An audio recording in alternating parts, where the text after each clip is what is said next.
What's the Not Your Finest Hour podcast? What is that all? I mean, I've heard stories. Not Our Finest Hour podcast. I'll have to check out one of these days when I get a minute to listen to it. I've been told it's not for everyone. Just the general reviews I hear on it. It has been getting really good reviews. And I've never personally listened to it, but I have heard it's not for everyone. I listened to the Not Our Finest Hour podcast. Just great podcast. I've really enjoyed that. I'm not endorsing anything. From what Caleb told me, he said, don't endorse anything unless you listen to it first. I do once in a while listen in, and it's a lot of fun. But I do got to be careful. It is not for everyone. Caleb Allman is always dropping nugs that it's one of the most value-added shows out there. Of course, through all the Not Our Finest Hour, you guys poking fun at so much different stuff is absolutely killer. I don't feel any oppression tonight. In fact, I feel very free. Not Our Finest Hour podcast. Thanks for being here. I'm Interlock Ian, and I wouldn't fucking miss a Not Our Finest Hour podcast for nothing. Check in with our lizard overlord. Sorry. Go for it.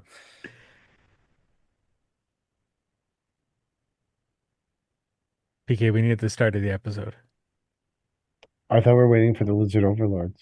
No, that was it. That doesn't play on ever. my phone because I'm looking at the old titles of shit. Okay. All right. Are we good? Okay. This is the beginning of the end of the year episode. Another year in the bag, guys. 2025. Anything that stuck out to you this year that we can reminisce on in this end of the year episode?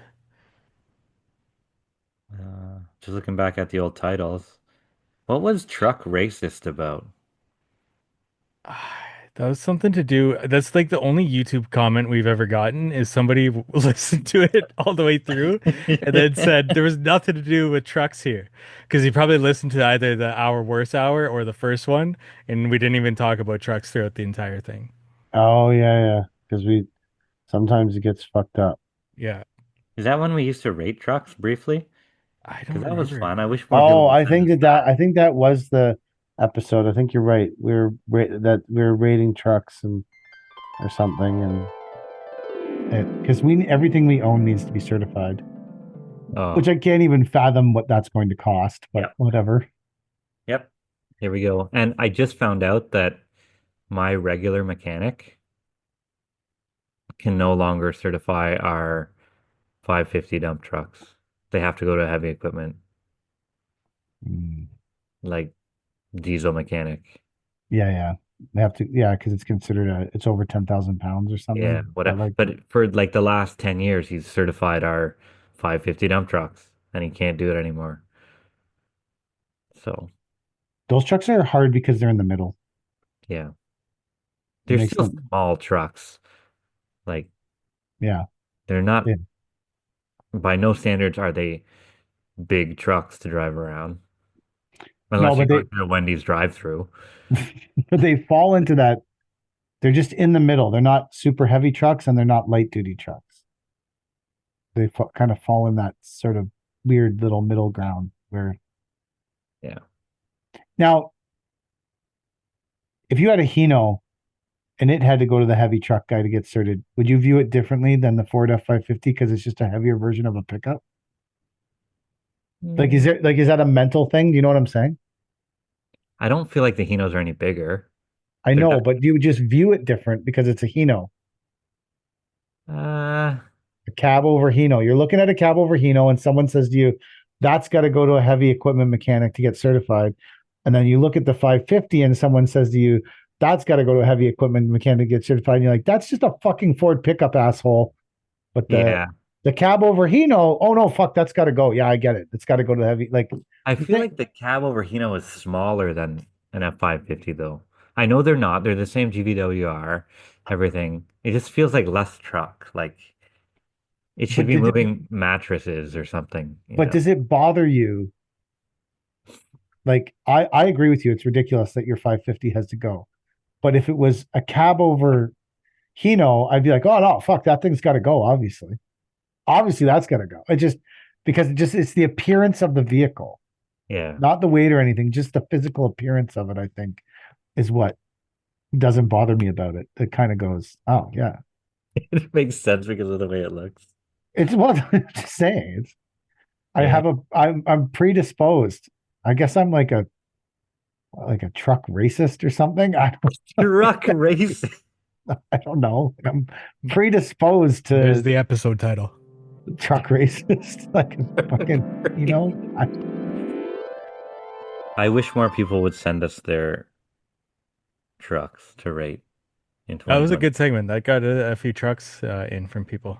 Yeah, That was good. some cool ones. I think actually one of the highlights of this year of 2025 happened recently when Chad told me I didn't have a serious business.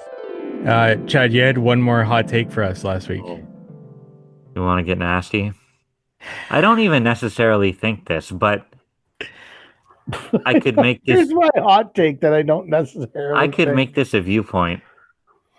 I would think this about myself if I didn't know better. Ready for it? Yep. Yes. I'm gonna get burned alive here. Contractors with a dump trailer in their third, fourth, fifth year plus in business aren't serious about their landscape company, and they're not willing to take it to the next level. That's it. I think if you have a dump trailer after 4 or 5 years or whatever, and you haven't made the investment to a dump truck, like a little 1 ton, whatever, because they're so much more efficient, you're not really taking your landscape company seriously. You're not willing to invest in yourself. I have 2 dump trailers. I know you do. I have a dump trailer. I know you do. I've used That's it why I 3 said times this year.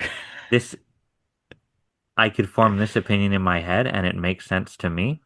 Do I care really if you have a dump truck? I don't give a shit. It's your business. Run it how you want, right? It affects my life. 0. None. Doesn't affect me at all. So I'll tell you why I like the dump trailers. And I'm just because you can put a pallet of sand in it and a roller packer and send the guys off. Like you pack their fucking lunch for them in grade 2. No, I like it because I don't like big clunky 1-ton dump trucks all over the place.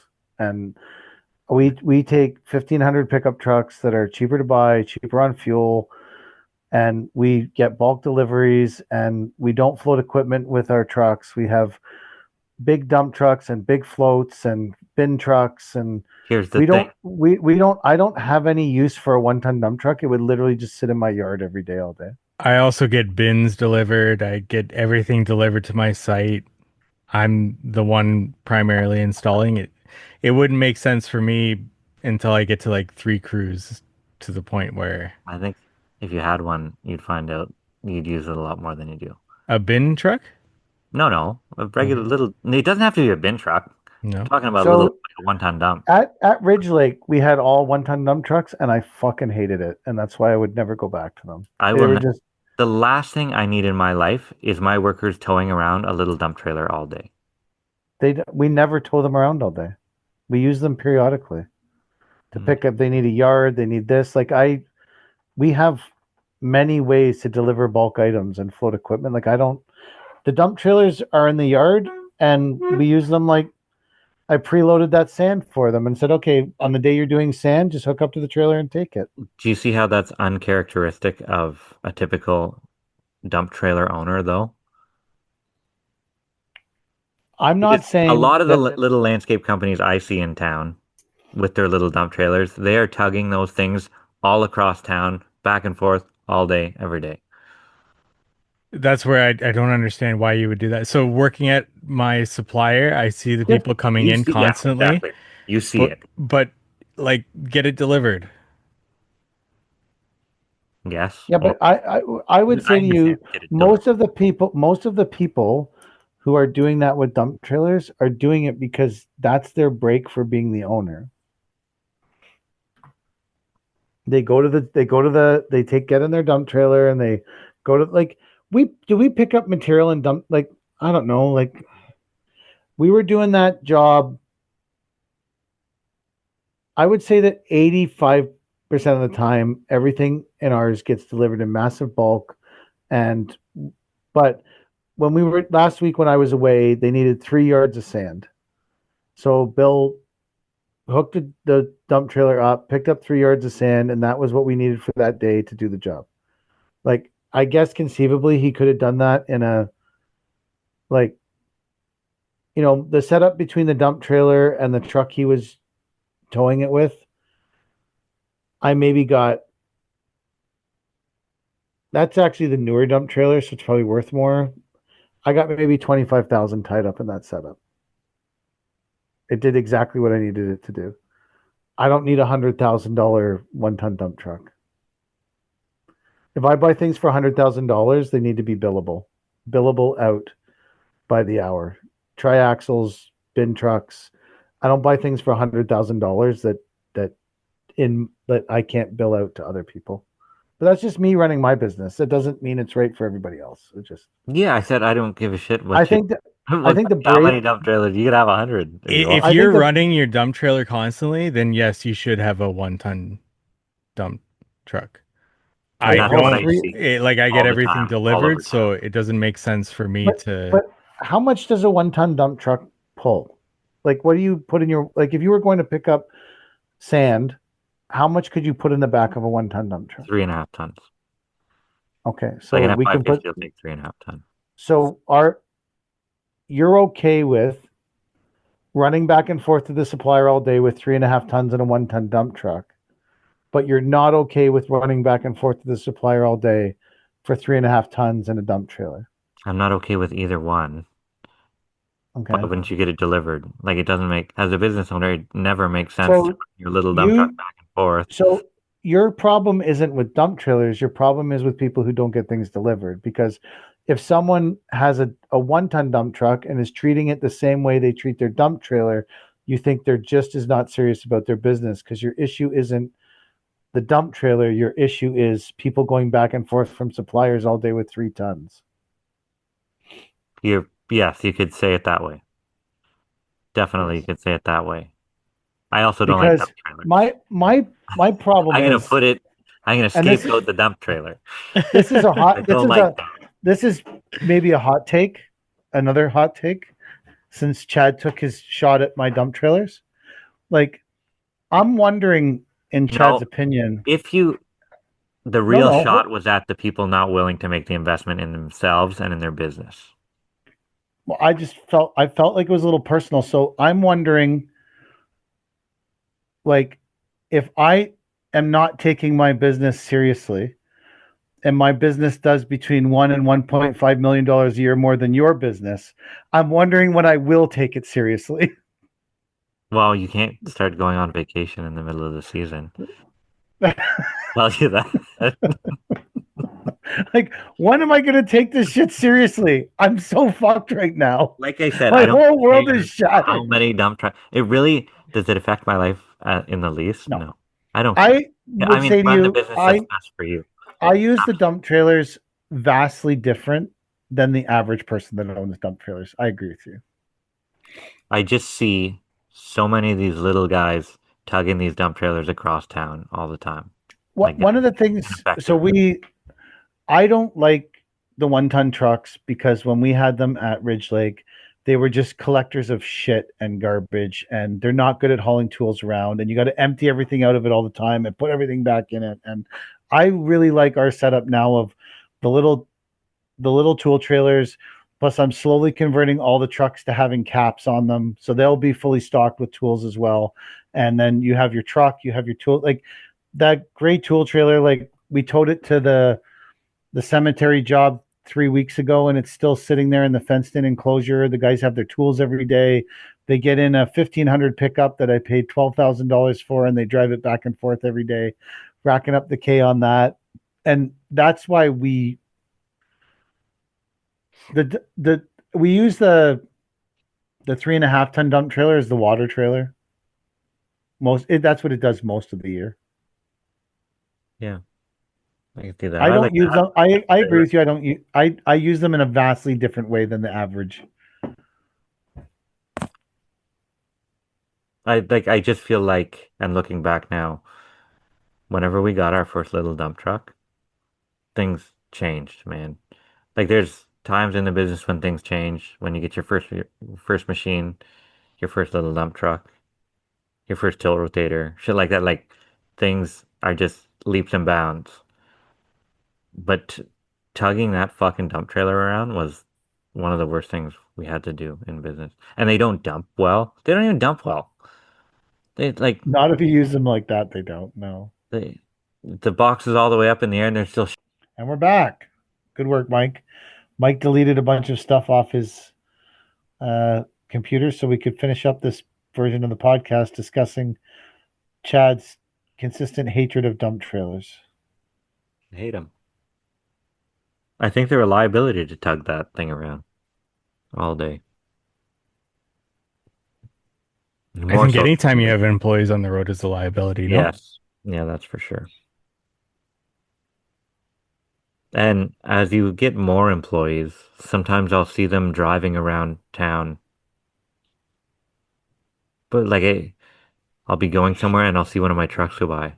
I think, what the fuck are they doing? They should be on the site right now. And it's always, oh, I forgot something or this and that. I'm just like, quit the joyriding. Get to work. I know it's a little colder out. Get to work. I think your point about the joyriding is definitely a big thing. People it's a good way to reference it. That's why a lot of business owners love dump trailers, because they start a business, they start getting some jobs, they hire 2 or 3 staff, they don't have to be there, they're not physically doing every single item, and they're like, oh, let's just dig this into the dump trailer instead of getting a bin, because then I'll drive back and forth and you guys will just be on site and it'll be a nice day for me hanging out at the supplier. And even though it's not as efficient, they don't care because they're getting to do that. Which is fine. Do whatever. You're the business owner. You can do whatever you want. Yeah. But I'm hiring guys not to joyride. And I'm seeing joyriding. Sometimes with more than one guy in the truck. Oh, often, yes. Are you fucking kidding me? They don't have an SOP. We needed to pick up some edging. Takes 2 guys to pick up some edging. I was going to bring that up. That was a highlight for me. Yeah. Every time I look around my yard now, I look at all our stuff and it just makes me realize how unserious I am about the business and how my business is just literally a fucking joke. It just, whenever I go to the yard now, I just look around and I see 2 dump trailers and I'm like, my business is a goddamn fucking joke. This is a joke. Don't forget it. It's had a great effect on my life. It inspired me to see if I can do more in trucking next year than you do in your whole business. I hope you do. I know you do. I hope you. But I found it inspiring. I was like, I wonder if I can do more in trucking, just in trucking next year than Chad does in his whole business, and in my unserious business that I don't take seriously and I just think is a fucking joke. So I want to see if I can make it. In the spirit of making all this trucking money, you realize that you don't need those 2 stupid dump trailers. Oh, I was just picking the smaller part of my company to grow bigger, because I know I could grow the other part bigger without even fucking trying with my 2 dump trailers. Yeah. So I was just trying. You're not going to convince me to side with the dump trailer. I don't think that you need to side with a dump trailer. I think you can have a serious business and still own a dump trailer. I don't think anyone has to around the dump trailer. My business isn't built around the dump trailers. I know, but so many people have built their business around tugging around a little dump trailer. And that's what I was getting at. You're hitting the wrong portion of the sentiment. Well, it's not exciting if I don't hit the wrong portion of the sentiment. I know. It doesn't make for interesting listening if I don't hit the wrong portion of the segment. I am the biggest flip-flopping, non-portion of the segment kind of person there is. I can love something one day and hate it the next, and it doesn't fazzle me at all. Yes. It's just who I am as a person. Another episode that just happened, Mike, that I really liked this year was when we had the Tula Holocon. I thought that was a great fucking episode. That was a good one. Yeah. Enjoyed having Kiefer on the show. Kiefer, thanks for making the time to do this. Awesome. Thank you. Thank you, buddy. Appreciate it. Thank you. I appreciate it. That's the end of the podcast. Success, guy. I don't know your name, but nice to meet you. Take it easy. That's the landscape daddy. I have to follow him now for sure. That's like Landscape Daddy's a good name. The landscape It's daddy. like the Scrub Daddy, but the landscape version. Chad is the Tom Cruise of landscaping. Nice. Landscape Daddy. Just ask Backladder. Black Ladder, eh? I'm guaranteed I butchered that name. Post the boots, man. Like whatever. If you don't want to, it's all good. I'm just saying, like, oh yeah, look at this stuff. I'll get on that. Is that a case loader? What is this? Ampiro? Oh, the best hook lift brand there is. Mike will tell you. The best what? The best hook lift brand there is. Oh, what is? Yeah, I've got everything off brand. Oh, I saw your BioLift video. It did come up one time.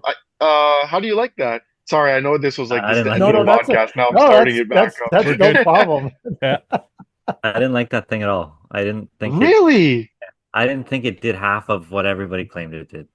Like that's not interesting.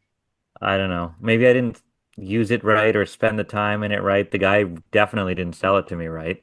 Like he didn't do a great job with his sales pitch or anything. So you can't like turn up the strength and then have it. But I just didn't like.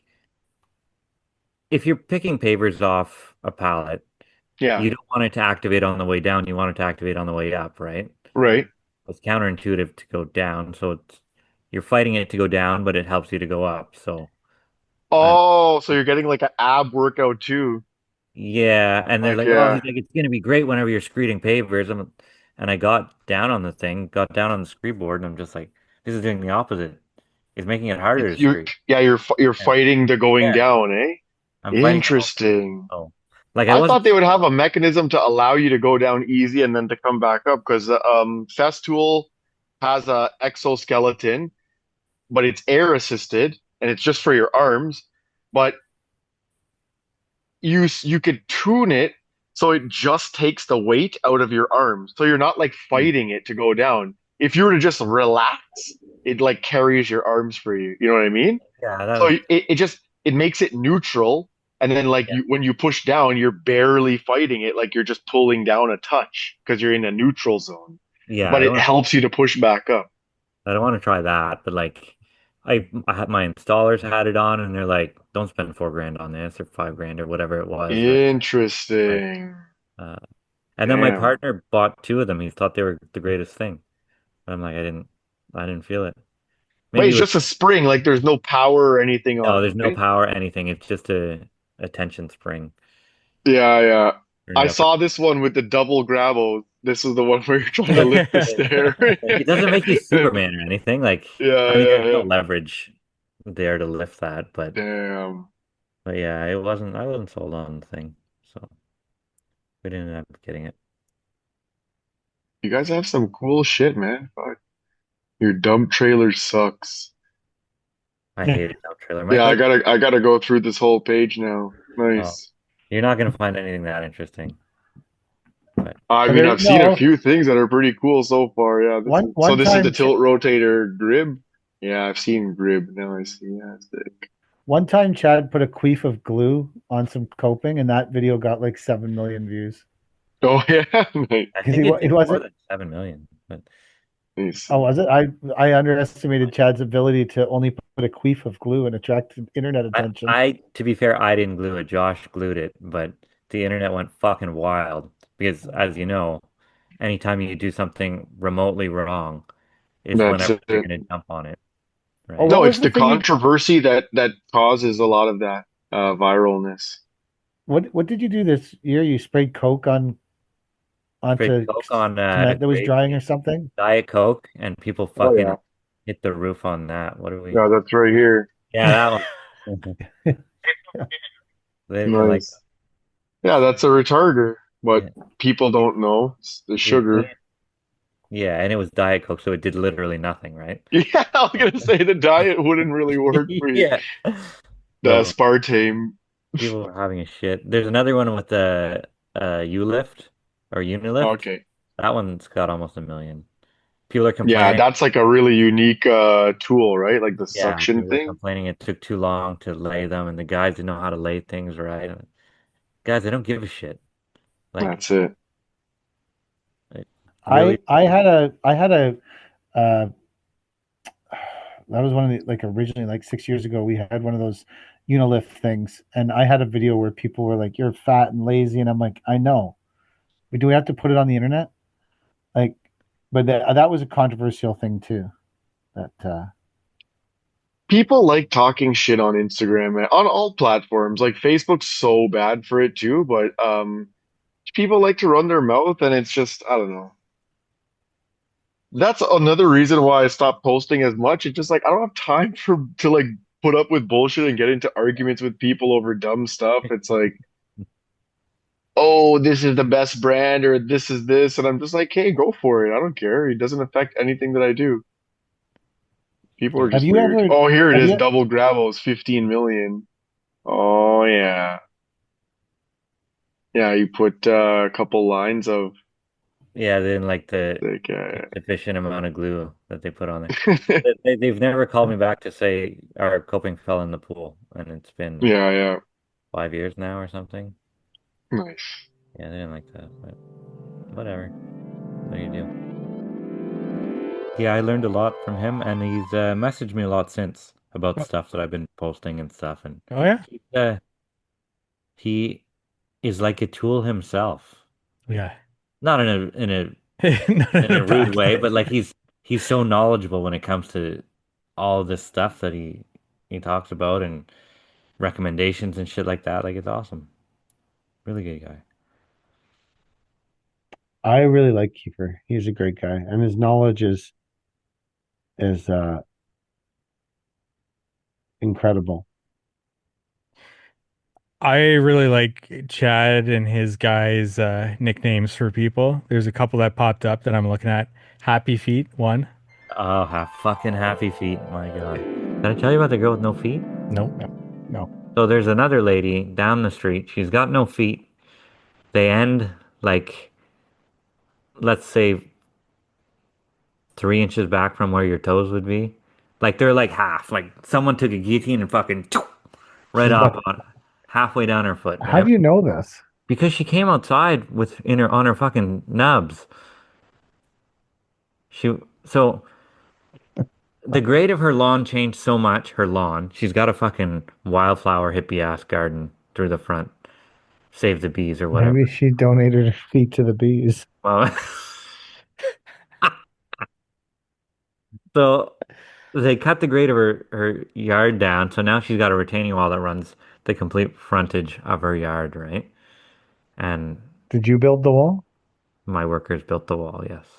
Okay. Um, and she likes to talk, and some things are a problem and some things aren't. And oh, the city is terrible. They took up my brick and they ruined my yard and this and everything. Everything's someone's fault, right? So we call her Happy Feet. Um, It would all of this that's going on would make you wonder why the city wanted to tear this up and put a sidewalk here. So the city was back and forth between the north side of the road and the south side of the road. Both were complaining that they wanted a sidewalk, but not on their side of the street. So there was a guy on the north side of the street that had some pull with the city, and he ended up getting the sidewalk built on the south side of the street. But since he's done that, he's had an affair and got kicked out of his house. So he doesn't even live on the same street anymore. God. I love that you know all this stuff. Oh yeah, I've worked there 3 days this week, and I know the politics of the road. But How and big is this street? Happy What? Feet is crazy. Did he have an affair with the with Happy Feet? I doubt anybody would ever have an affair with Happy Feet. Like, so this lady comes out on her nubs and stuff. And the wall here, and this is terrible. I need a price to put a wall down the side of the house. And just like, okay, well, that's not happening. Um, so we build her wall, everything.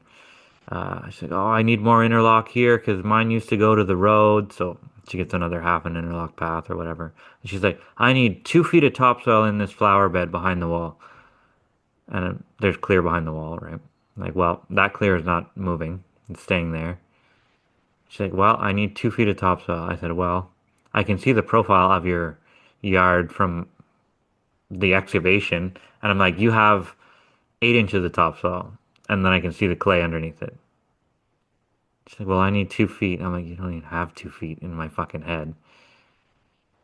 Um, so I'm like, okay, well, we're just go inside. We'll fill it in. We filled in her fucking flower bed. All's good. But the reason I say you're gonna be like happy feet is the diabetic thing. I don't know why she's got missing feet, but if you don't get your diabetes checked, I think you may lose your feet. That's potentially a problem. Yeah. Are you going to build me a retaining wall with 2 feet of dirt after that? Well, And then Gordon Lightfoot. Those both two made episode titles. why do we call Gordon? Oh, because I spray painted his toes. Yeah. Gordon Lightfoot. I painted like I was using a can of paint, marking paint, and Gord was in the way, and I spray painted it across his toes. But his boots were in such bad shape that it painted his socks underneath. That's great. So now we called him Gordon Lightfoot for the rest of the You've always got great nicknames. That's awesome. What else do we got going on here? Looking back on these episodes, you fucking that's something that I got a lot of this episode got a lot of play everywhere. The whole calling the mobile welder thing. Yes. Like I fucking got a shit ton of Instagram messages about that. Fucking I like people are like, we'll just call him mobile welder. Suck a dick. Like fuck. How'd you fix that bin situation there? Well, we floated an excavator there. We dug some of it into a dump trailer so that we could open the back doors without making a huge mess. Then we dug the rest of it into another bin. Then Christy came and we picked up the bin and we have a video of it. I just haven't done anything with it yet because I've been so fucking busy. But and then I shoved using our client's skid steer. I shoved the bin onto our 20-ton float. Then we chained it down and off it went. And I would say that easily that was the most profitable bin we've ever done. I think we're between lost revenue and cost. I think we're eclipsing $3,000 or $4,000 on this bin that broke, and we haven't paid to fix it yet.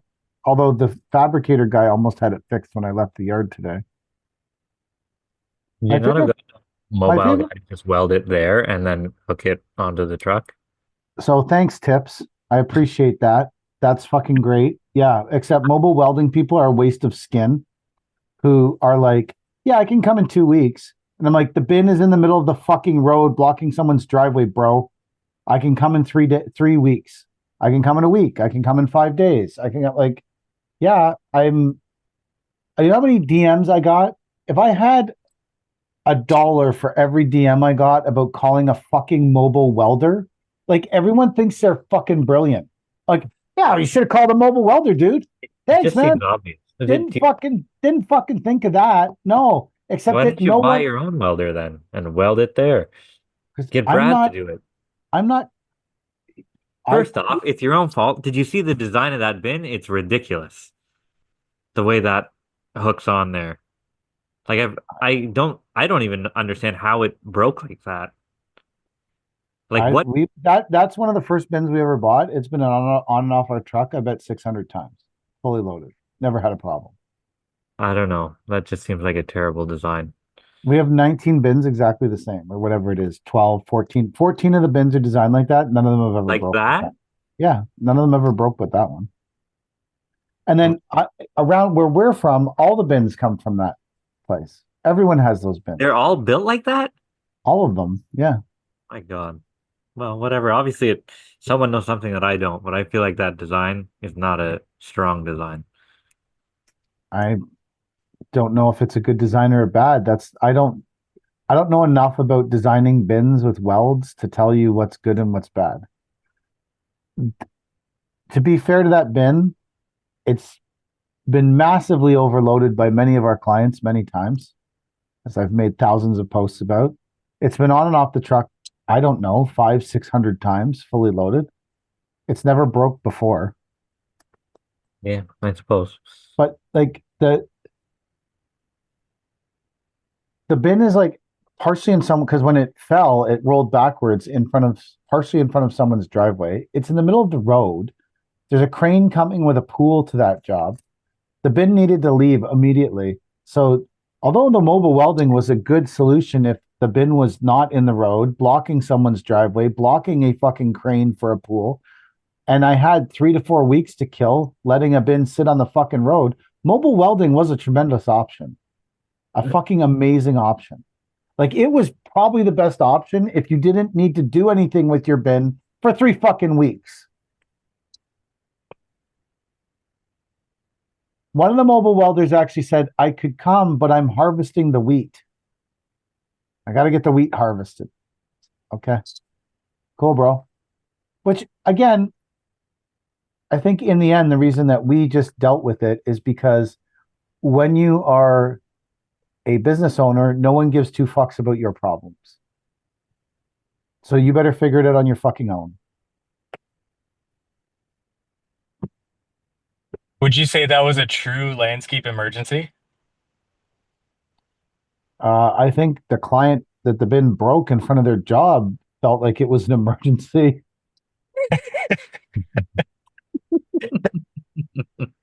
I think they felt like the bin needed to leave so they could fucking get their crane in. And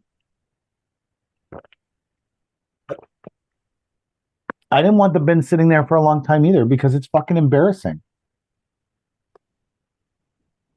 Yeah. At least it's not stickered. It is, well, it has a crown on it, which Oh, I mean, doesn't mean anything where you guys are from, but where we're from, everyone knows whose crown it is, I would say, most people. Landscapers would. Anyways, whatever. The bin is out of the road. It made for some good social media content. I got a lot of unsolicited advice on what to do about it, which was fucking amazing too. I'm gonna make a post saying, can you give me some unsolicited fucking obvious advice? Please. Looking for some unsolicited, painfully obvious fucking advice. That'd be amazing. That'd be fucking great. I think you're just lashing out now. No. yeah, this doesn't sound like Mike. No. Mike wouldn't. Yeah. No. Please do not sue us, not remastered. What the fuck was that about? Oh, we had to That's the republish that original, one. the first one. Yeah. Oh. I like yeah, a bunch of, when you go through these, you forget like how many, the least supported hardscape podcast. The least supported hardscape podcast. I guess that's us. That's Yeah, gotta be I think us. you brought that up. We are the least supported. Oh, how come we never you know what I was thinking about for some reason randomly? Why do we never promote our code? Yeah, I always forget. I did put it on our Instagram, VIP NOFH, if you want to support us getting to H&A. 50% off your tickets, and you support us. I think people care more about 50% off their tickets than supporting us. I think our new claim to fame should be the least supported podcast in hardscaping. The least supported. Yeah. We are the least I mean, that supported. tracks, yeah, with the lack of sponsors.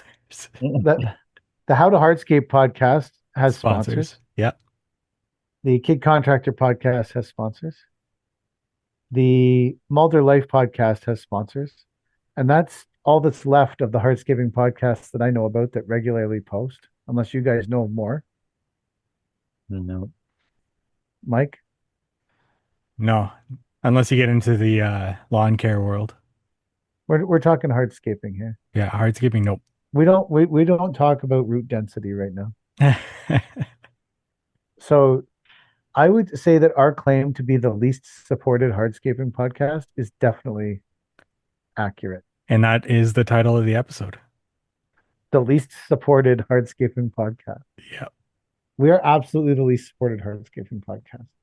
Grassroots. Yeah. We're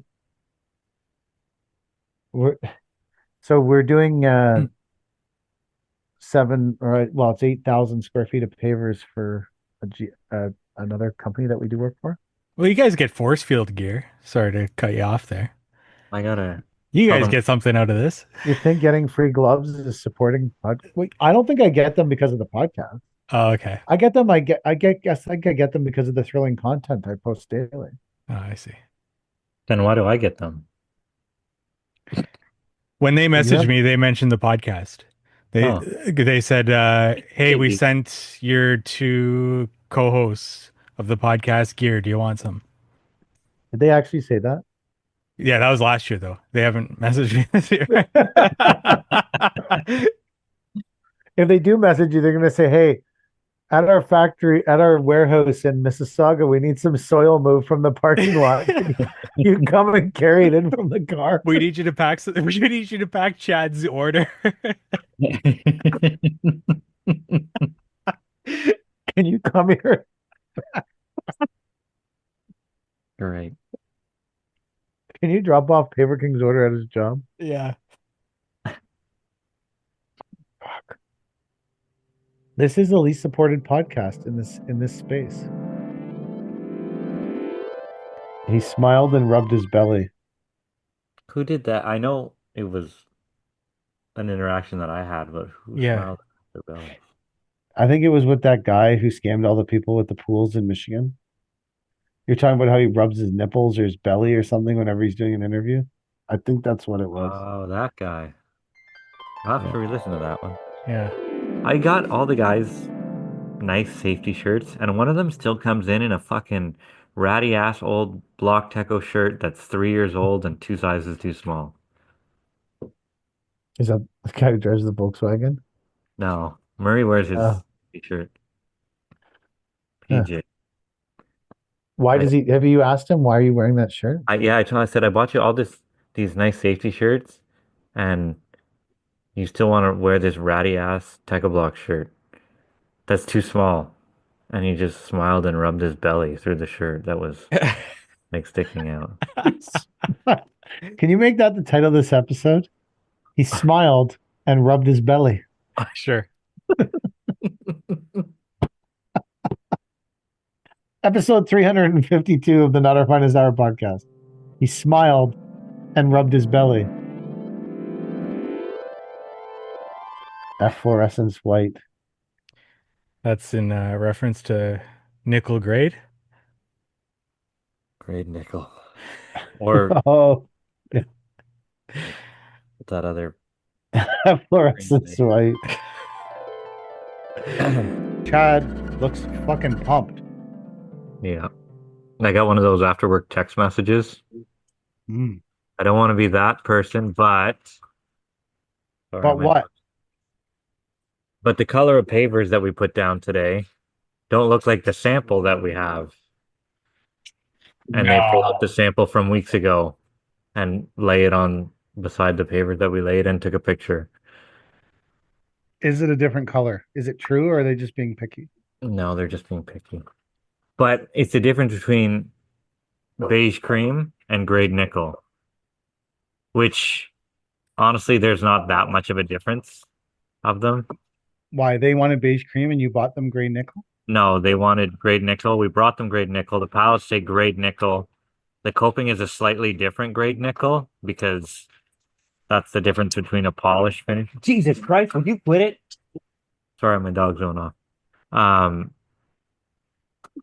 the coping is a little different just because it's a polish finish. And now it's this big fiasco. Are you sure? It really doesn't look like it matches. I'm just like, here we are, another year of fucking residential landscaping, dealing with shit like this. Yeah. You brought them a sample too? Yeah, I don't start jobs unless clients have samples and they've Yeah, same. their color selection. To avoid this shit, right? Yeah. 1 second, I gotta get this fucking thing on my dog. My God. We take clients to the supplier and we let them pick out their pavers at the supplier, and then they don't take any samples home. Yeah, I always give them the option to meet me at the supplier, and then I still bring out samples just so that they can see it. So the reason that we don't bring samples out is because oftentimes the samples do not match the product that gets delivered. So what are you supposed to do? Bring the whole order and then have them decide? No, we bring them to the supply yard, and then we walk around with them and we make all their selections, and then they leave. But then they want to bring a piece home or two pieces home or one of each size home. No one's ever asked me for any of those things. No one has ever asked you for that. Maybe one person in 30 years. That's crazy. I don't offer it ever either, though. Maybe we're best not to offer. I don't offer any samples. I don't offer samples being delivered to your house. I don't offer samples from the supply yard.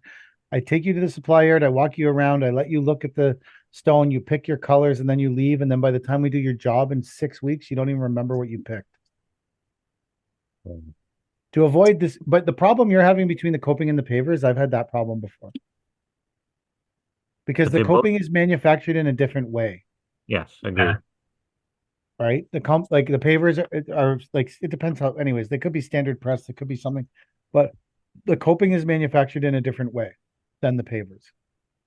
And that's why the colors are subtly different. But what everyone wants is a sheet of pavers, coping, water that all looks the same color with no change. Right? That's like the in style thing. Mike? Sorry, what's that? Where the wall matches the No, I'm saying like everyone wants pavers? their pavers now to look like a sheet of pavers to coping to water. They don't want any color change. People used to want like the coping to be like a dark black and the pavers to be light colored. I always try to recommend them to contrast and not try to match, just because of that reason. Because like you said, like the coping never matches the pavers exactly. So I always say like let's contrast. That's why I use like a lot of natural stone black caps in my designs and stuff.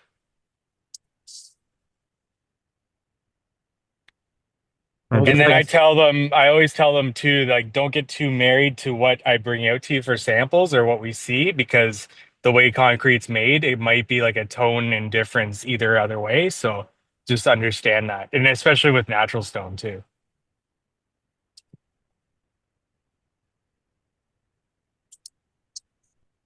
I'm just sick of it. Like I thought we were past this. I thought I was past this in my career. I'm never gonna outrun this. Like these fucking colors. A couple of years ago, they wanted bright, vibrant colors.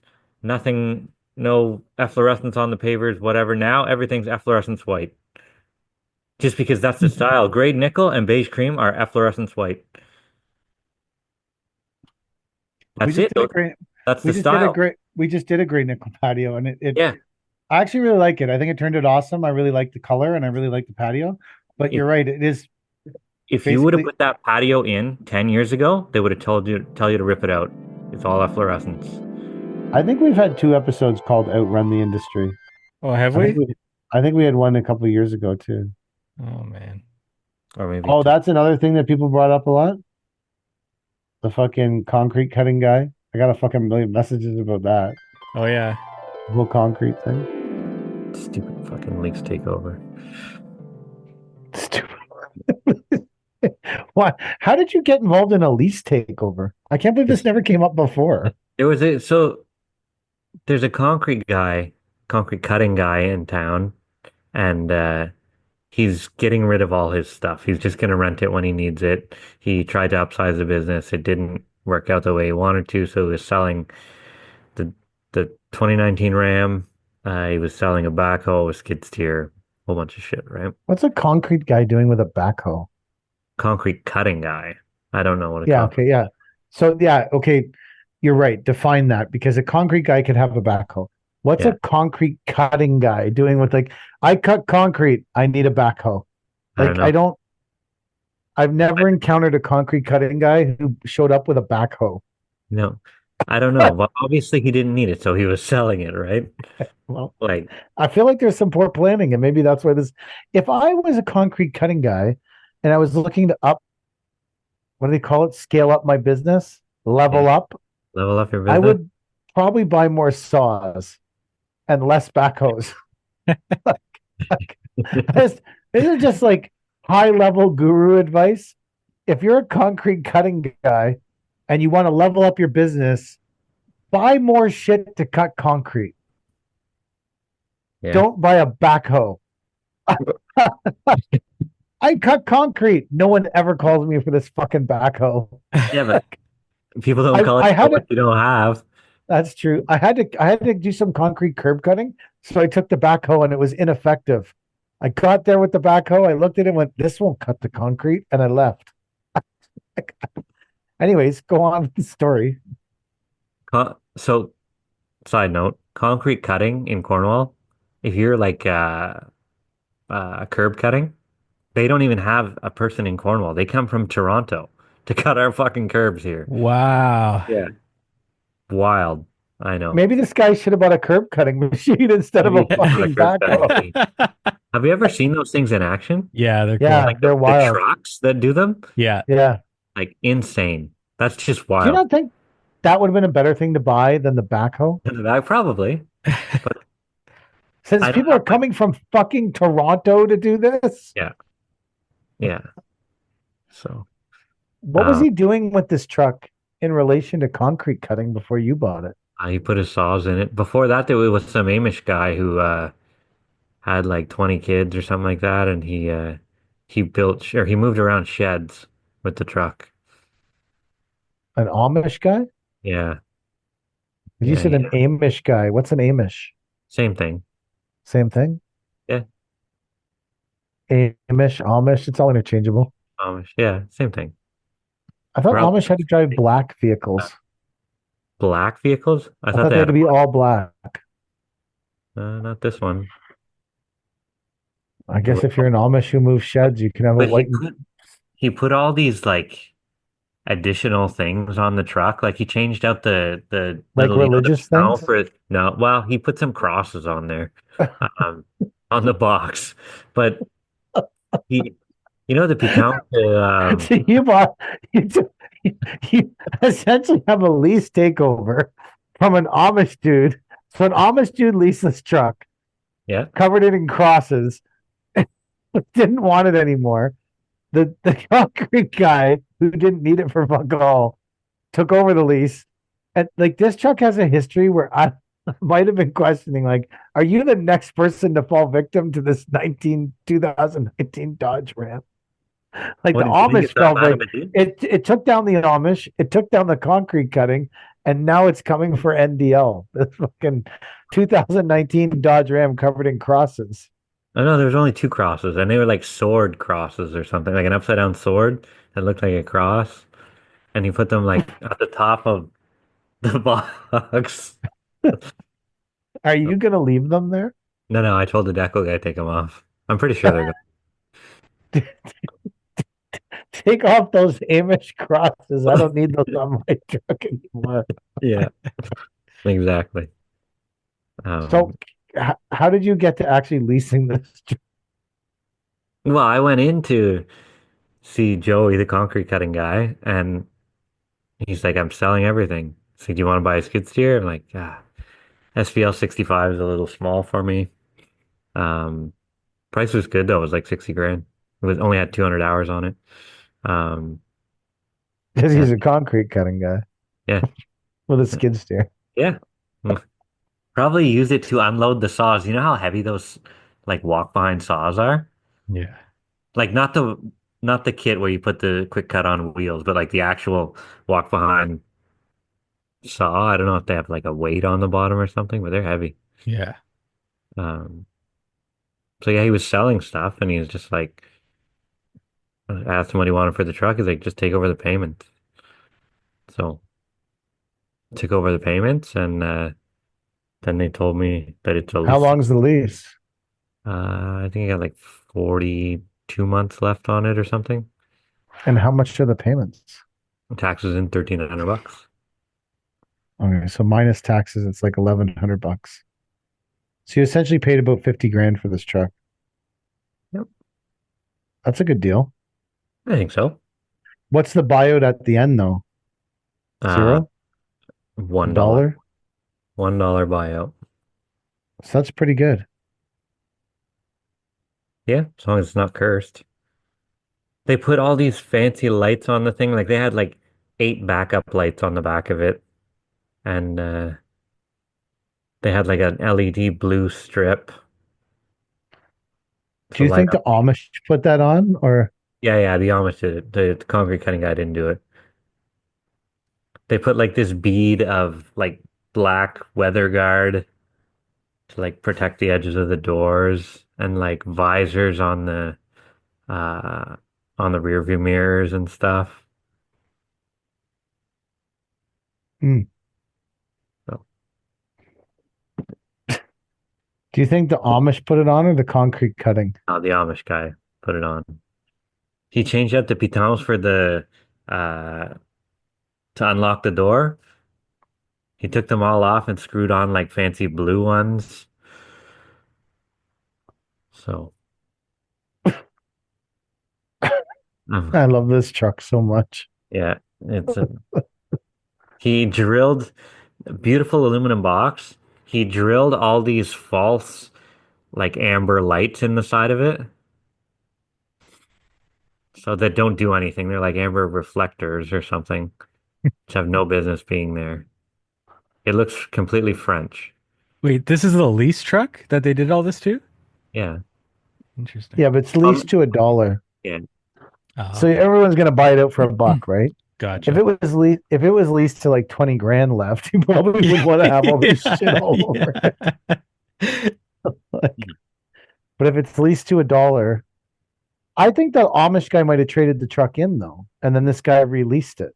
Probably. Yeah. The story is So he what never if this guy doesn't cut curbs? What does he cut?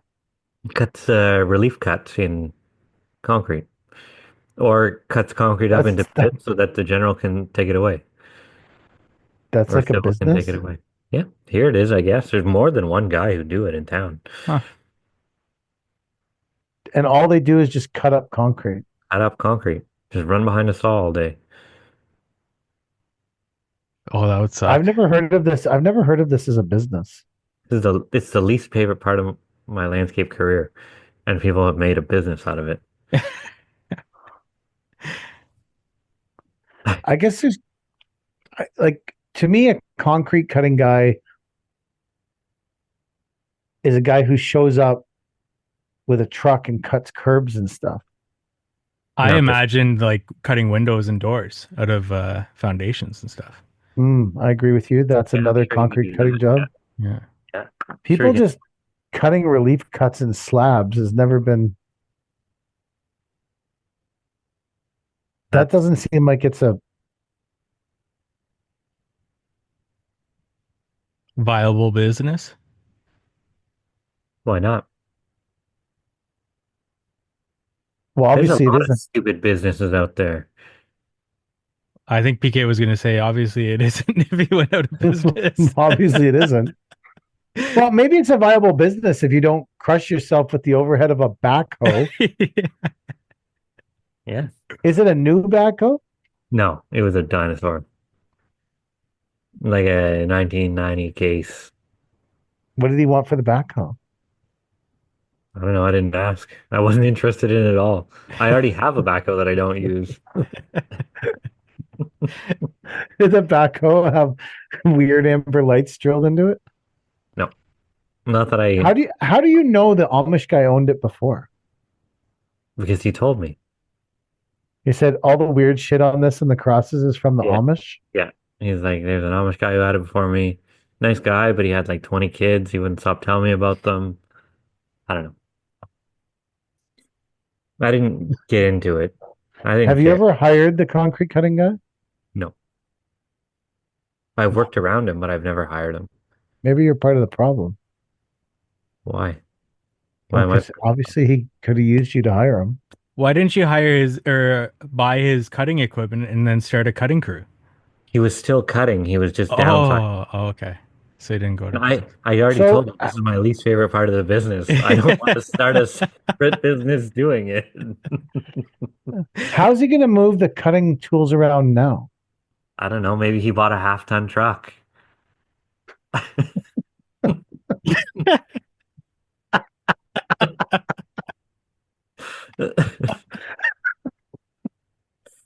Is he the only one that works at this concrete cutting business? Yeah, I think it's him and one other guy. I think the other guy's a part-time guy. How do you sell that? Let's come cut concrete all day, every day, bitches. I don't know. What, like you're saying? So you're saying that he goes to general contractors and says, "I'm going to cut up your concrete into smaller pieces for removal." Yeah. Why wouldn't they just like break the concrete with a excavator and load it in a truck? I'm not saying it's a good business idea. I'm saying this is what he does. Like, I'm not Have you defending his business. have you seen him cutting up pieces of concrete for a general contractor? I've seen him cut slabs out, yes, Like for civil like contracts. why wouldn't the civil contractor just peel the slabs out with an excavator? Couldn't tell you. There's a lot of wasted money in civil contracting. Apparently. There's a lot of wasted money in any contracting, but especially the big guys, like they waste money, man. Call that cutting guy in to cut these slabs that we could easily just whack with the excavator and break and load. Yeah. We got to guess get the cutting guy in here. Yeah. Well, look, I'm sure if you go on your Instagram, you'll find a concrete cutting guy. Just put in concrete cutting and someone will come up. There's probably 20 businesses that come up. Probably. Last time I tried to hire someone to do some concrete cutting off TikTok.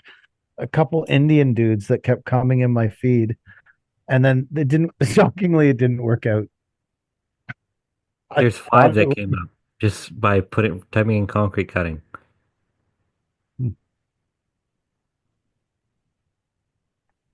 Yeah, they do concrete holes.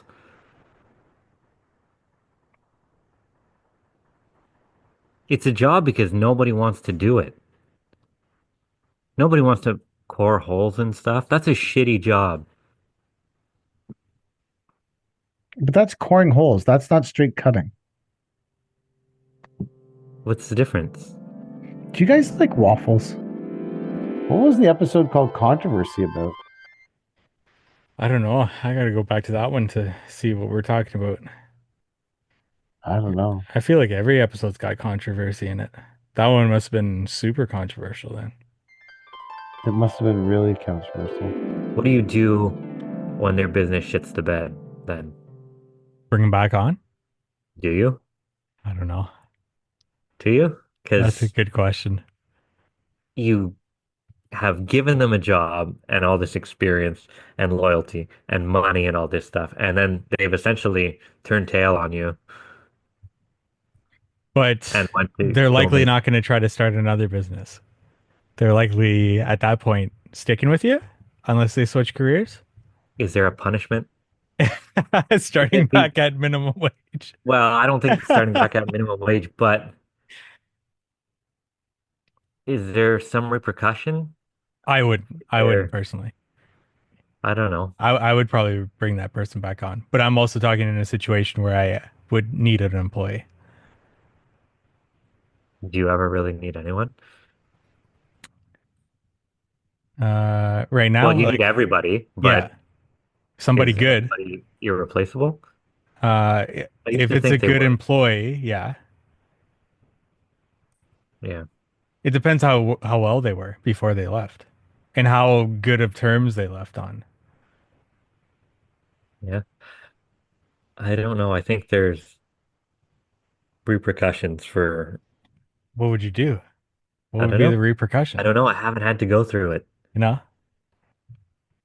No. But you've Mention had an here, employee that has come back to you. Was there a repercussion to that employee leaving and then coming back? no, he left, and he isn't back yet, right? Like he's only coming back this spring. But Oh, okay. I No, don't. like Brandini. Oh, Brandon, yeah, he's sort of a fuck around. But you know what you're getting into. Yeah. The guy like Brandini, right? Like he went away and he's gone, but will he? Is he gone still? Is he gone? I don't know. He could come back next year, you know? And you'd bring I him can get back? a, I can get a text message and Brandini says, "Hey, I'm looking for work." Like, okay, sure. We got a couple weeks of work for you, and I take him back. But I know going in that one day Brandini's just not going to be there. You know, that's as long as you have that expectation in your head that the guy isn't permanent. It's not like this time's going to be different, you know? This time the stripper likes me. It doesn't happen like that, you know? As long as you know what you're getting into, Yeah. then it doesn't hurt as much whenever you get burned at the end. I don't know. But PK, what do you think? Would there be if you had a guy work for you, hey, can you hear me? I can. If you had a guy work for you for years, then he went off, started his own company, it shit the bed, and he came back to you, would there be repercussions for him coming back? Or would you embrace him with open arms? Uh, I think if someone's gone to try something to make their life better and it didn't work out, I don't think they should be punished for that. I think they should. Not a huge punishment. You're not going to like lash them. You're Kiss not the tying ring. them to the. Yeah, like you're not assaulting this guy. Like he's not getting a beat down to come back into the company or something, right? Like, but I think I don't, a long time ago, I just decided that if someone wants to make themselves and their lives better and they believe that there's a path that they should follow and then it doesn't work out and they call me, I've just always welcomed them back because that's not to say they're not welcome back. I don't, what But I think repercussions are something a you little talking? more Like than I if told you're you not, so. I would never say that to someone. I would. I wouldn't. It's not. I would tell them it's not as easy as you thought, right? I told you so. I know, but what does that accomplish? Well, you're I right. mean, it makes you feel good about yourself. But a long time ago, I decided to try as hard as I could to not make myself feel good by making other people feel bad. Well, you're not making them feel bad. You're You are. standing. When you say to him, "I told you so. It's way harder than you thought. You shouldn't have done that." That's making someone feel bad to make yourself feel better and more powerful. That's the No, truth. that's making them look That inside themselves. That's not. Be like maybe he was right. that's one of the Maybe rules he's of not such a bad 48 person. The guy laws of the guy power. the guy fucking knows that you were right. You don't need to tell him. He's aware when he called you to get his job back that you were right and he fucked Maybe up. that is the repercussion. Maybe that's all it takes. But something has to be said Why? because So you feel better about yourself? I feel great about myself every day. If you felt great about yourself every day, you wouldn't need to point out to people how you're right and they're wrong because you would have enough self-confidence to just believe that you're right and you don't need to go around telling everyone you're right. Sometimes you like to show it. And there's nothing Sometimes wrong with that. then sometimes you're not happy with yourself. I I personally just try not to operate that way. But that I obviously everyone has to operate their life the way they want. I spent a lot of my life making other people feel really, really shitty about themselves so that I felt better about myself. And I just stopped doing it. I tried to stop doing it. It's a bad habit. And if you get me mad and we're arguing and I'm really angry, I can make anyone feel really shitty about themselves in about 30 seconds. It's probably my greatest skill to cut people down and make them feel fucking humiliated and terrible about themselves. It's probably the thing I'm best at in life. Try me. But Try me. I don't. I'm good. I don't. I just don't like if someone. I've had lots of people leave and come back. Not necessarily to start their own gig, not always, but I've had lots of people leave and come back in my life. And I always, Andrew, who's driving our triaxle now, he got his AZ, he went and long hauled, he drove concrete truck, he ended up, he drove forms around, he drove a form truck, then he went and was a mechanic for CN. And then when all of that didn't work out, he ended up coming back like 10 years later to work with us. And I'm just thankful he's back. I don't need to try a bunch of different things. He didn't. I don't need to. I don't need company that shit the bed. I don't need to tell him that I was fucking right. You should have just stayed here. I don't know. No, he was doing a life tour of different things. He didn't leave to do the exact same thing that he was doing now, just with less equipment. I'm saying if you have that guy back, if he comes back, and the beginning of his comeback is you telling him how wrong he was and how great you are, that relationship is not going to be positive for the rest of the time. I have never once told anybody how great I am, ever. But that's what you're saying. I was right, you were wrong. That's saying I'm great, you're not. You know how hard it is to do this? You know how fucking hard it is to do this? Now you fucking learned how hard it is to do it. I can do it because I'm fucking great, motherfucker. Look at me, how awesome I am. I'm doing it and you couldn't. And now you fucking know. And I taught you a little lesson. So now you can come back, get on your fucking knees and beg for your fucking job and make me feel good about my fucking self because I pointed out to you how I'm so good and I can get this shit done and you can't. Like that's essentially how you're starting a relationship with someone coming back to your company. Instead, you could just instead, all you need to do is shake the guy's hand and say, "I'm really fucking happy to have you back, man. You were an important part of the company before. We're happy to have you back again." And then you just move forward with your company.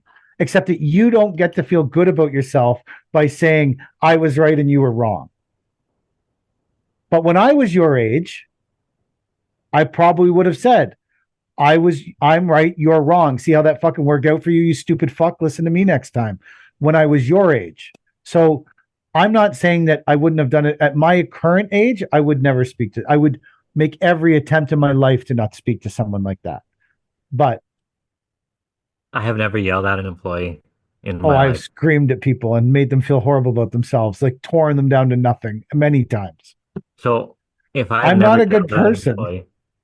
Once in my life, if I've never done that, and you leave to start your own company that shits the bed, doesn't work out, you want to come back, the least you can get is some passive aggressiveness. Whenever why have that person back if that's how you're going to treat them? Why not just say, "Listen, man"? Because it's a mutually beneficial relationship. Right? But why They're not getting a paycheck because they couldn't earn one on their own. Okay, and that's probably but I'm saying it's probably something that I don't know. I just think that restarting a new relationship that's, as you just said, mutually beneficial to both parties, but drilling home how useless that person is and how great you are and how they made this huge mistake and how it's really hard and they can't get it done because it's hard. But look at me. I get it done every fucking goddamn day. You wish you were as good as me, bitch. Now go lay some papers and make me some fucking money because this is a mutually beneficial relationship and I'll make sure you have a fucking paycheck, bitch. That doesn't seem like a positive way to start it to me. But there are lots of different ways to run a business. You've told us before that you worked around a business owner or something who would always tell the guys, "Go make me some fucking money." Oh yeah, he was. He's a dick, and he made a lot of fucking money. Yeah, I'm saying it's not. You asked me if there would be repercussions. I'm not judging you because there's repercussions. I'm telling you why I wouldn't do it. I'm not saying there's aggressive repercussions. I'm saying telling someone you were wrong and I'm great is an aggressive repercussion. I don't think so. Passive aggressive. Yeah, there you go. And that's fine. Because you have to consider there's also a history with you and that employee, right? Yeah, I have a history, lots of employees. Yeah. So the way you talk to them has to take into account your history with them. I agree with that. They were I coming from a place where they were uh, beneath you on the hierarchy of the company, right? And they left because they wanted to be an equal to you as a business owner. And now you have to tuck them back into their space in the company. I Not think as a that, person, not on a personal level. You're not better than them as a person, but in the company, there's a hierarchy, so. This and is you got what to I put would. them back in This their is what little bed. I would say about this from personal experience. I left to start a company Yep. from Ridge Lake. I left to start a company. I worked at that company, and then my life went for shit all around me. Not the company, my whole life went for shit all around me. And when I needed my when I when I made a decision that it was better for my kid that I close the company down and focus on her and focus on it was too time consuming. I needed more time with her. When I went back, as much as I have had a rocky road with the guy who owned that company, he never once in that moment said that to me. That now, a year later or 2 years later, he might have pointed out to me a lot that I'm a good number two and not a good number one, which I I'm not think saying your first day back, you got to say, hey, you know what? You really fucked up. You're a piece of shit. Come back and take your job for the same amount of money I was what paying when you. what day do you say it on? Day three? Like when do you schedule a Which day did he say conversation it to about you? When they mess up?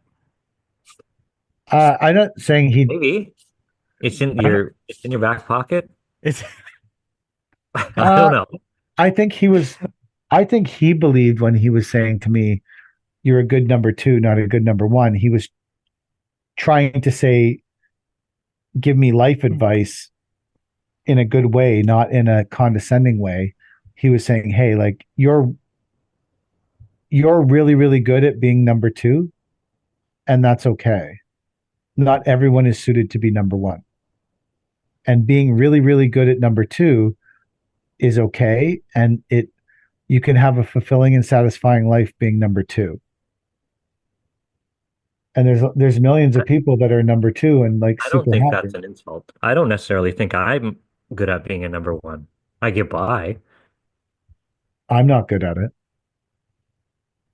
So is it really a put down if I don't even think I'm good at my job?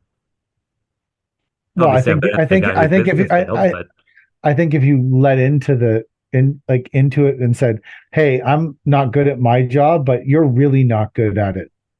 Like I like what would be the thing I don't understand. So you're saying that I this need to is have fucking great conversation, by the way. yeah. This is what? something no other podcast would ever get into, No, ever. what you're saying to me, what you just said is this guy left to try and become my equal. He saw what I have in life, the Mercedes, the $150,000 King Ranch, the hot tub, viewing the yard.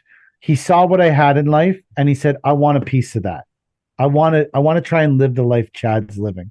So he went out and he tried on his own to live the life Chad's living, get the Mercedes, get the King Ranch, get the neck tattoos. Like he really wanted to live the life That's that, probably a step in the wrong direction, getting the that next Chad, you know, if you're going to live the Chad. And so he went out there to try it. And more than likely, he went out there to try it and now he's coming back. And essentially what you were saying earlier was, I need to tell this guy I was right and he was wrong because he needs to know his place in the company again. I would venture to say to you, he went out on a limb. He put himself out there. It obviously did not go well for maybe it was bad timing, the tariffs, the pandemic. Maybe he didn't want to work 100 hours a week to get the thing going. Who knows why it didn't go well? Maybe you have more insight. But you're saying, I need to put this guy back in his place underneath me. I think when he called you and said, hey, I need my job back, he put himself back in his place underneath you.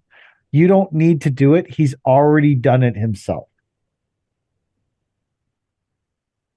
But I'm still going to cement it in there a little bit somehow. Not on the first Great. day. I'm still going to do something. There's still going to be something. Why? When you go to a therapist and they tell you to say what you mean and say your feelings and all this shit. Then you shouldn't have had him back. Well, he needed me. But taking a self-serving, this whole thing is just self-serving to the greater glory of Chad. It's all just, how can we build the greater glory of Chad at the sacrifice of this man's mental health? How can we beat this fucker down further? You're omitting the whole part where I treat the guys well while they're here. I bend over backwards for the guys. In your mind, maybe not in theirs. Well, then don't come to work. Find someone who treats you better then. What do you want me to do? Maybe they think you treat them average and they're happy with that because they know that wherever they go, they're going to get treated about the same as you treat them. So they're 100% happy with how they are treated and the wages that they're making. And why do they want to start their own company? No one is ever 100% happy about anything. Correct. Yeah. There's no one is ever 100% happy about fucking anything. So you just want to keep them happy enough? I don't know. This is off topic to beating down a man's personal ego to make yourself feel better, which was the original point of the conversation. Not beating it down. I'm poking pinholes in it. Are you reminding him of his uselessness so that he stays for you longer? No, I don't think that's good for his self-esteem. So how many times do you have to say it? You just have to say it once. I'm not saying you have them wake up every morning and recite an oath to the company. We're talking about this one specific guy. Everyone should recite an oath to the company every fucking day. It's an SOP. That's an SOP. Absolutely. It's a fucking goddamn SOP if I ever heard one. Yeah. Recite an oath to the greater glory of Chad. No, not me in particular. The company. Well, you are the company. No, we're all the company. You're are letting us all down when you decided to leave to make your own company. When he called you and asked for his job back, that would have been an appropriate time to say, hey, why should I have you back when you let us all down and chose to leave? And then he says, I was trying to get a Mercedes for my wife and have a better life with my children. And you say, well, your job is to make sure I have a good life with my wife and her Mercedes and my hot tub. That's what that's your. I'm going to say you don't have a Mercedes type wife. You have more of a Honda type wife. You know, if we're going to get into that, maybe you should consider a Kia for your wife. You know, I'm just fucking around, guys. I would never say that to someone. How can I possibly make this person feel worse than they already did? I'm just saying, being someone who needed someone to give me a break and just have me back without making it all about how I had fucked up everything at that point in my life was something I really needed, and it helped me move my life forward. I just needed someone to just give me a fucking break in that moment because I had fallen down the stairs a lot of fucking times. And I just thinking in myself, obviously I relate to the position that guy's in. And I remember how I got treated and how much I appreciated it. And no one said, you're a total fuck up. You let us all down by leaving. And now you're back, you stupid fucking moron. And I'm just saying, I guess in this whole story, you relate to being you, the boss. Yeah. And I relate to the guy who needs to come back. Because I would never relate to being the boss because I fucking hate it. And I never think of myself like that. I never think of myself as being in charge or being the boss, or it makes me uncomfortable. Like, we've been getting our trucks certified at this new shop, and I've never been there because Cody has taken all the trucks there and Andrew's taken trucks there, and all the pickups and the trailers, the little trailers, are getting certified at one place. So my truck was the last pickup to get certified. So I took it there and I met the guy and I told him what I wanted done to the truck. And at no point in the entire conversation did I feel the need to tell him that I was the owner of the company. I preferred for him to believe that I was just a person that worked at the company. But I don't think that's the behavior of most people that own companies. They would have been, hey, bro, I'm the one that owns the company. I'm the one that's literally given you $12,000 in the last week for certifying all my junk. And would want to, I don't, but for me, I am very happy to pretend that I don't own anything. And I don't want, if no one ever knew that I owned Paver King, that would be the happiest day of my life.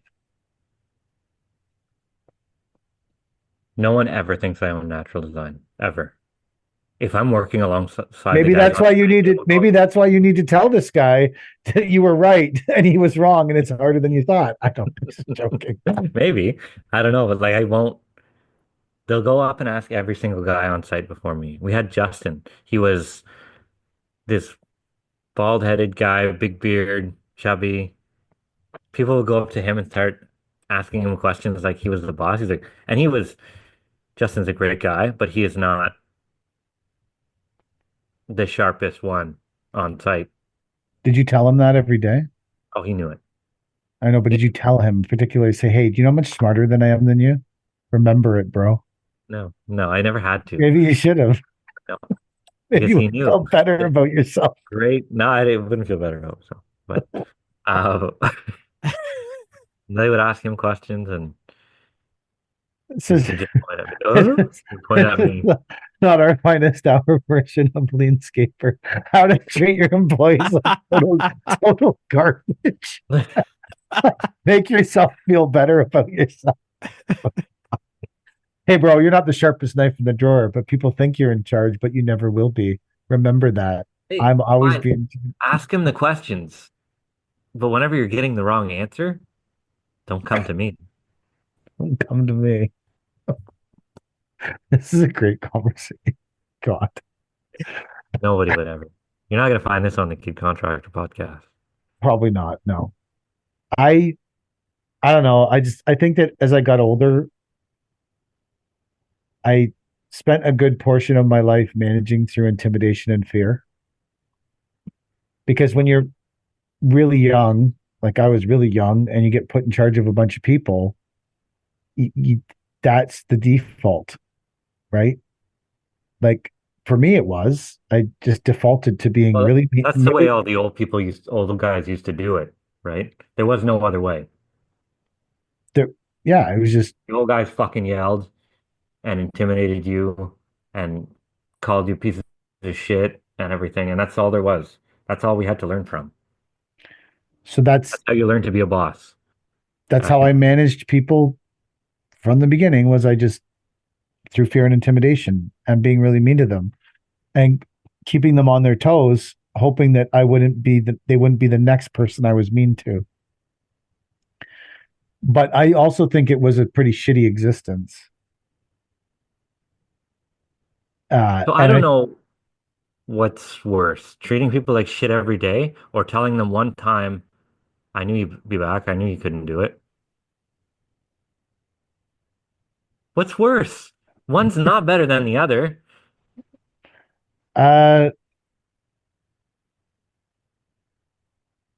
If it was me, I think I'd rather have someone be mean to me every day than every day. No, tell me how right I was, how people right they were, because they've been beaten out emotionally every day. People don't quit because you say, "I knew you couldn't do it. I knew you'd be back." I would be more likely to quit if you said that to me because I'd be like, "Fuck this guy. I'm gonna go do it again and prove him wrong." Fucker. Were there any repercussions to you going back, PK? Back to Ridge Lake? Like, did you start at the same wage or anything? Because this is how this conversation started. That Chad said that there should be some sort of repercussion. I'm not something. I went back at the same wage. Wow. Except that I wasn't in charge of anything. I guess the self-imposed repercussion for me was I told him I wanted to be at the bottom of the food chain. I didn't want to be in charge of anyone. I didn't want anyone because there was a bunch of new people. There was some older people that had worked with me in the past, and then there was a whole bunch of new people there that had never worked with me. So I was like, they don't need to know what I'm all about. They don't need to. And I started off picking up bricks and cleaning them and stacking them on skids. So you did it to yourself. You gave yourself the punishment. You know, whenever you're mad at a dog and you say, "Hey," and the dog goes straight to its kennel and lays down. That's what you did for I've the never company. had a kennel for a dog, so I don't know. Oh, I have. My That dog's seems mean kennel. and inhuman. No, you know the dog shit on the floor or something. Said, "Hey," and the dog knows it did wrong. Went to go sit in the kennel. You put yourself in the timeout whenever you came back. And then when Uh, you were done your timeout, you came out and it was all good. it took 3 weeks, and then I was really annoyed, so I just got up and said, "Okay, we're fucking done with this. I'm in charge again." That's all I'm asking. Yeah. Well, but that I again, that wasn't imposed by someone else. It was me imposing shittiness on myself. There's a But if big you difference didn't do it between to yourself, maybe he would have said something. he wasn't that kind of person. So Well, he's obviously the type of person that says you're a good number two, but not a number one. Remember it. but I also think that that was accurate and truthful. So why I'm wouldn't it be accurate if I said that to a worker? That's not what you're saying. You're saying I told you so. No, it is. I'm telling you, I don't know what I'd say. There would just be some repercussion. I'm not going to say you're a piece of shit. You never can make it on your own. Now you're stuck here for life. You said to me, you just said, I want to say to him, I knew you'd never make it on your own. No, That's I what don't you think I said like said 5 minutes. 5 minutes ago, you said something to Maybe, that, yeah, maybe I did. I don't know. I can't something remember. to that reference where you were like, I'm going to tell that guy I knew he'd never make it. I'm like, that seems kind of horrible. No, it would probably be along the lines Are you is, mad at the guy for trying to make himself a no, better life? absolutely not. No, no. The guy So, deserves, and before you came on, I'm like, you can't fault the guy for wanting the best life he could possibly get. but you knew it wouldn't work out. Did you tell him when he was leaving, you're not capable of this? First off, this hasn't happened to me. This was hypothetical. This is hypothetical. Oh, I thought this was real. No.